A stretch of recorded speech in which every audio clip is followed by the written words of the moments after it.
gracias otra vez a Fubergal, a todos los que estéis aquí, las autoridades, los que os habéis quedado. Y a ver si conseguimos ahora sí ver la presentación. Muy bien. Bueno, pues esta rápida presentación se llama La transición ecológica en las ciudades, oportunidades de empleo y desarrollo económico para Galicia. Y empezamos, aunque estamos hablando de ciudades, empezamos viendo el campo. Esto es una central de producción hidroeléctrica renovable en Galicia, electricidad autóctona, con el agua de los ríos.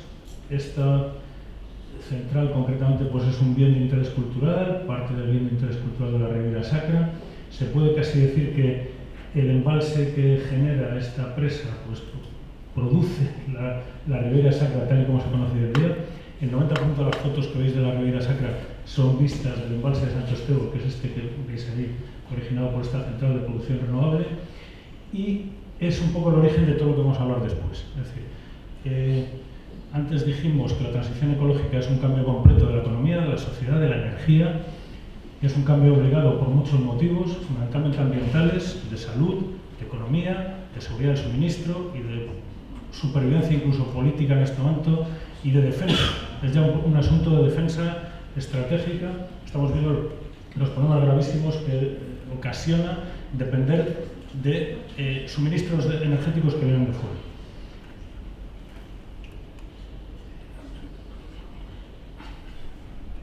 Si esto avanza.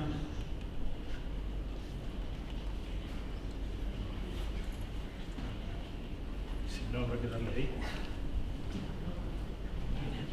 A ver.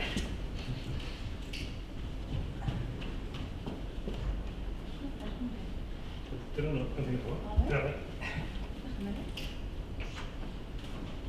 Si la apuntas al portátil debería ir, lo que pasa es que él está en la columna.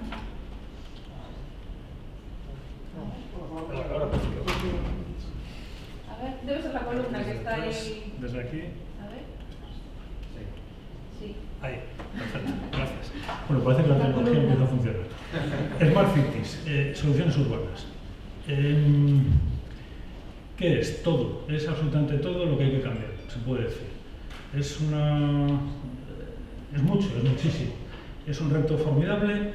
Yo llevo ya casi 40 años en el sector energético, el sector industrial. Nunca he visto un reto que se parezca nada a lo que nos enfrentamos, a lo que tenemos delante. Pero también, repito, es una fantástica oportunidad de nuevos negocios, nuevas empresas, empleo, desarrollo económico, etcétera, etcétera, etcétera. ¿Qué es una Smart City? Bueno, una Smart City después hablarán los expertos y dirán un montón de cosas, pero se puede decir que es una ciudad así de entrada sin chimeneas, sin humos contaminantes, sin sustancias tóxicas en la atmósfera que producen cáncer, que producen alergias, que producen un montón de problemas de salud y que nos permite tener un consumo eficiente, unas calefacciones mediante bombas de calor, por ejemplo, electrodomésticos eficientes, movilidad eléctrica, movilidad sostenible, movilidad sin humo, utilizando energía que viene de eólica terrestre, de fotovoltaica, de hidráulica, con unas líneas inteligentes que comunican todo esto, con almacenamiento energético, con hidrógeno, después hablaré aquí del hidrógeno, es un vector fundamental para esta transformación, motos eléctricas, algún patinete eléctrico si se les deja por ahí, bicicletas con energía humana, con energía eléctrica también, autobuses eléctricos, etcétera, etcétera, etcétera. Es decir, es un cambio absolutamente completo de planteamiento de lo que son las ciudades y lo que son...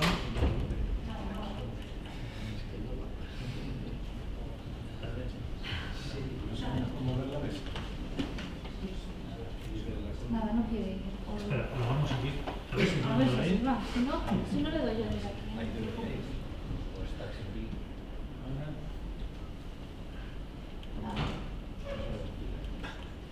Nada, vaya por Pues entonces, cámbiame por favor a mano. Sí, te cambio te yo. lo agradezco. Bueno, esto es un poco con un poco más de detalle de lo que estamos hablando. De lo que estamos hablando es de la descarbonización de la economía, de la sociedad, directa e indirecta. Hay que descarbonizar el sector eléctrico, hay que dejar de quemar combustibles fósiles para producir electricidad, hay que usar fotovoltaica, hay que usar eólica marina, eólica terrestre, bombeos hidráulicos como almacenamiento, baterías, que todavía están en fase de desarrollo, pero están en ello, el hidrógeno, vector absolutamente fundamental, almacenamiento a gran escala y redes eléctricas. ¿Con esto qué se consigue? Pues suministrar una electricidad limpia, sin emisiones. ¿Y qué hay que hacer también? Pues en la demanda, lo que se llama la demanda, los usos finales de la energía, también descarbonizarlos.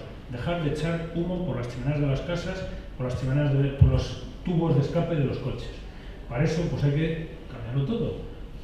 El ferrocarril tiene que electrificarse, las motos, los coches, los autobuses, los camiones, a largo plazo los barcos, a largo plazo los aviones, y en las casas también la iluminación de alta eficiencia, LED, electrodomésticos eficientes, bombas de calor que sustituyen las calefacciones de gas, de carbón o de gasoil, que ya de carbón prácticamente no quedan, pero de gasoil y de gas quedan, redes de calor, distritos de calefacción, por supuesto en la industria, etcétera, etcétera, etcétera. Es decir, es cambiarlo todo en un plazo cada vez más acelerado y generándose esas oportunidades de negocio impresionantes, absolutamente impresionantes. Vamos a ir rápido hasta la siguiente. Hay un montón de claves y cosas que se pueden hacer. Aquí hay unas posibles líneas de actuación en las ciudades, concretamente, que luego se desarrollarán con más calma.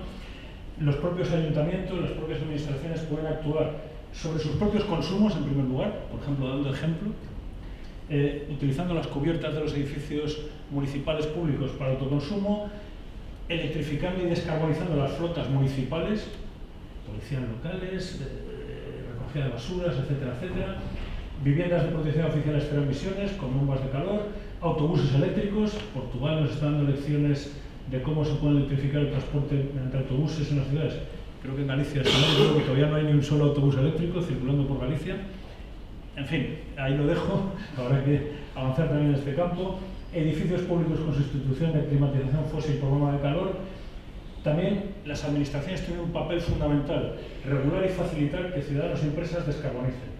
Ayudas, se va a hablar aquí de las ayudas, financiaciones, tributos, requisitos de sostenibilidad en las compras. Los concursos públicos deberían primar la descarbonización, ordenanzas sobre emisiones y eficiencia energética, zonas de bajas emisiones, se ha comentado aquí antes, eso es una obligación europea que habrá que aplicar. Tiene ciertos inconvenientes, pero por supuesto es la manera de permitir la descarbonización y que las atmósferas de las ciudades sean limpias. Carriles bici, etcétera, etcétera. Supongo que de todo esto se hablará bastante por aquí. Hay un montón de cosas que vamos ya a ir avanzando. Un poco más adelante. Ahí. Estamos en un momento de crisis energética grave por un motivo. Los combustibles fósiles son escasos, están controlados por muy pocos y son muy caros. Y nos los están dosificando para machacar a las economías occidentales, en concreto la economía europea. El precio de los carburantes tiene unos precios tremendos y el precio del gas arrastra al precio de la electricidad. El problema no es la electricidad, el problema es el gas natural que obliga al mercado eléctrico a llevar unos precios absolutamente locos, si nos lo dicen hace tiempo. Hay una serie de temas anecdóticos, van dándose soluciones ya de distintos tipos. Y la propia presidenta de la Comisión Europea pues dice que la crisis que tenemos está originada, en este caso concreto en Europa, por un precio absolutamente descontrolado, provocado por un señor que se llama Putin, que ha ido cerrando el grifo progresivamente, de manera que los mercados se fueron a la luna, lo que ha arrastrado a los mercados eléctricos. Entonces, independientemente de esto, Galicia no es autosuficiente energéticamente. En Europa tenemos una dependencia energética de más del 70%. Es lamentable seguir oyendo gente que dice que es que nos sobra electricidad. Nos sobra un poco de electricidad y importamos una burrada de combustibles fósiles, petróleo, crudo, gas, etcétera, etcétera. Nuestra dependencia energética, y esto es una estadística del INEGA, muestra claramente que tenemos una tremenda dependencia energética del exterior que hay que reducir, con la cual hay que acabar.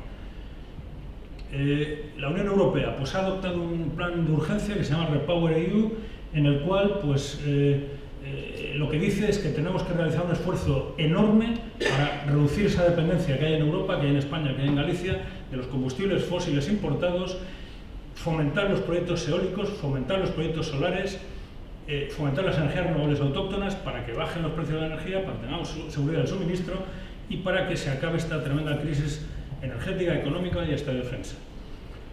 Una de las líneas principales de actuación que dice la Unión Europea, y por favor avisarme en cuanto ya me acerque al final del tiempo establecido, es reemplazar las calderas de gas con bombas de calor. Esto está dicho por la Unión Europea como una línea prácticamente igual de importante que implantar eólica, fotovoltaica como suministro energético en Europa. Este es una campaña que han hecho los verdes en Europa, en el Parlamento Europeo, que es bastante gráfica de lo que hay que hacer para defender a Ucrania, defender la independencia energética y política e incluso estratégica de Europa, y tiene una vertiente de más renovables, más eólica, más solar, y tiene otra vertiente en las viviendas, más autoconsumo, más aislamiento, más rehabilitaciones en condiciones y reducir ese consumo energético, que es una de las variables principales, para evitar seguir, digamos, bailando al son que nos marcan desde otros sitios y provocando una crisis, inflación, etcétera, etcétera. Las organizaciones ecologistas, algunas, por ejemplo esta que está ahí, defienden las energías renovables, defienden la eólica. Hay una serie de problemas graves. Aquí hay un asunto muy importante. El recurso solar de España es el mayor de Europa. Hay una cosa que se llama los PPAs, que son los contratos bilaterales de energías renovables con la industria y con los grandes consumidores, en los cuales tenemos los más baratos de Europa. Es decir, si esto fuera un mapa de yacimientos petrolíferos, el petróleo está en España, en Turquía también y en el norte de África. El norte de Europa obviamente no tiene ese petróleo solar. Aquí lo tenemos que aprovecharlo, tenemos que hacerlo compatible con la agricultura, con la ganadería, con todo, lo cual es bastante fácil, pero hay que aprovecharlo. Otra más. Aquí tenemos el viento en Europa. El viento en Europa, en rojo es donde más viento hay, el azul es donde menos viento hay. Y en tierra, pues donde está más claro es donde más viento hay. ¿Dónde hay viento en Europa? Pues en el norte, y en la península pues está en Galicia, en la costa de Galicia y en los montes de Galicia hay viento. Hay que aprovechar este yacimiento de energías renovables que tenemos y dejar de depender de las energías importadas fósiles. Aquí un poco más de detalle, se vuelve a ver cómo la costa de Galicia pues es, junto con un poco la costa de Cataluña y el estrecho, pues las zonas en las que hay que aprovechar ese recurso natural, autóctono, compatible con todas las actividades tradicionales. Esto es la ubicación de los parques eólicos terrestres existentes en Europa. Aquí a veces nos quejamos de que hay saturación de parques eólicos en Galicia, que hay un montón, en fin, solo hay que ver esta imagen para ver los países desarrollados, por qué son desarrollados, y los países subdesarrollados, por qué siguen subdesarrollados. Los países desarrollados aprovechan sus recursos, Alemania, Dinamarca, Holanda, Bélgica, aprovechan su energía eólica. Galicia tiene campo para aprovechar mucho más su recurso eólico generando empleo. Vamos a ir más rápido, sigue habiendo una serie de asuntos de los precios. Por supuesto, las energías renovables ya son mucho más baratas que las fósiles, son competitivas, hay que aprovecharlas. En fin, hemos tenido últimamente el año más seco de la historia y el año más caliente de la historia. Parece que el cambio climático va en serio, ha habido incendios de récord, en fin, tremendos. Voy a citar lo que dice el secretario general de las Naciones Unidas. Lentitud significa muerte. Hay que acelerar la transición energética, porque el clima extremo está causando un montón de problemas y, por supuesto, el calentamiento global continúa. Hay negacionistas, algunos niegan que la Tierra sea redonda, dicen que Elvis sigue vivo por ahí, andando, y no sé quién más, o JFK, Kennedy, y niegan el cambio climático. Este es un estudio de la NASA de las temperaturas medias del planeta Tierra en los últimos años, desde hace más de 100 años, y parece que la cosa está clara para los científicos, para los que miden el clima. Luego saldrá alguno en la barra de bar y dirá que toda la vida hizo calor en verano y frío en invierno, pero esto es lo que dice la ciencia. Un poco más adelante, los glaciares, por supuesto, se están retirando, y esto es un estudio de la propia Xunta de Meteo Galicia, en el cual se ve que en Galicia hay calentamiento global también, como en el resto de los sitios. Eso lo notamos cualquiera. ¿Qué es la transición ecológica? Eliminar todas las emisiones netas de CO2 en el planeta, en España, en Europa, en Galicia. Hay que hacerlo bien, hay que hacerlo con sentidiño, diríamos aquí, sin causar una grave crisis, pero aprovechando las oportunidades que tienen zonas como Galicia, que tiene unos recursos naturales fantásticos.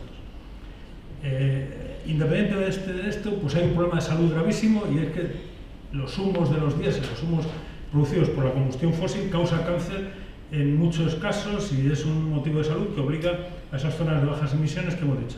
En fin, y recordemos algunos problemas en Galicia con los combustibles fósiles. Todo eso se resuelve una vez con la transición ecológica. Solución: transición ecológica, implantación urgente de renovables y aplicación urgente de soluciones de descarbonización al transporte, a los coches, a los autobuses, a los trenes, a la industria y a las viviendas, y de esto se va a hablar aquí bastante. Calefacción, autoconsumo, etcétera, etcétera. Esto ya lo hemos visto. Vamos a ir ya más rápidamente también. La agenda energética de Galicia, que seguramente será comentada después, también está en la línea de la aceleración de la transición ecológica. Oportunidades de creación de empleo, por ejemplo, en Fene con la eólica marina. En este momento hay 2.000 familias que están ya, digamos, viviendo gracias a la construcción de eólica marina para otros países en la ría de Ferrol. Planes de eólica marina, hidrógeno. Esto no es una infografía, esto es una planta industrial en producción de hidrógeno verde en Puerto Llano, de Iberdrola, empleo renovable, sustitución de combustibles fósiles por hidrógeno. Otra vista de la planta. Construcción de renovables. Una fuente de empleo en España, un parque eólico, etc. Hidráulica.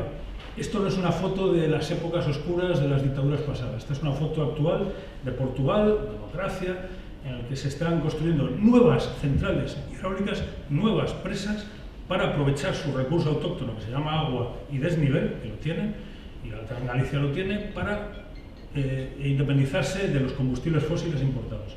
Esta es una obra que fue inaugurada parcialmente por el presidente Costa, por el primer ministro Costa de Portugal, el presidente Iberdrola. Esto es una central hidráulica, se llama la Ribeira Sacra, es esa central que veíamos antes. Seguimos. Vamos a ir rápido. Iberdrola pues, es una empresa que está absolutamente comprometida con la lucha contra el cambio climático, la transición ecológica, con un montón de instalaciones, producción 99% renovable en Galicia, eólica marina, empleo, por supuesto, ahí paramos un segundo, la eólica terrestre, compatible con la ganadería, compatible con la agricultura, fomenta la lucha contra los incendios forestales, evita en mucha buena medida los incendios forestales, en fin. Y nada más. Muchísimas gracias.